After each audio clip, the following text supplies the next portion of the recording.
धन्यवाद. एखादा आपल्या आवडीचा विषय बोलायची जेव्हा वेळ येते तेव्हा खरंच एक वेगळा आनंद असतो मनात. बरोबर. नृत्य म्हणजे भरतनाट्यम असो, कथ्थक असो किंवा कुठलंही शास्त्रीय नृत्य असो. नृत्यासाठी तुम्हाला आतून एक जाणीव असावी लागते, की मला ते नृत्य जमणार आहे की नाही. तर मला नृत्य जमणार आहे आणि मी नृत्य करावं असं तुला कधी वाटलं?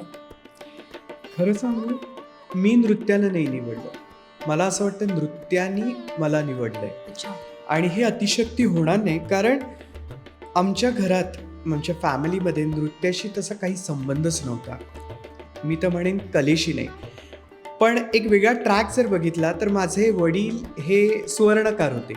बर. तर तसं म्हणायला गेलं तर कलाकारच, कारण एखादा दागिना घडवायचा ही एक कलाच आहे. पण संगीत क्षेत्राशी काही मिळतं जुळतं नव्हतं.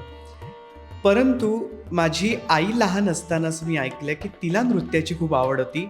परंतु तो काळ जरा वेगळा होता आणि मुलींनी नृत्य शिकायचं नाही. हा एक मिडल क्लास म्हणतो ना, मध्यमवर्गीय आपला जो एक व्ह्यू असतो त्या पूर्वीच्या काळी, असं मी परत बरोबर. नमूद करेन.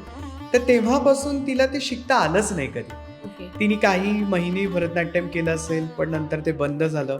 त्यामुळे ही हॉबी, आणि आजही आपल्याकडे बरेच जण छंद म्हणूनच ही कला निवडतात. बरोबर. मला असं वाटतं तिची जी अपूर्ण कला होती ती माझ्यात आली, आणि म्हणतात ना, ते रक्तातनं यावं लागतं, तसं ते तिच्यामुळे हे रक्तातनं आलेलं आहे.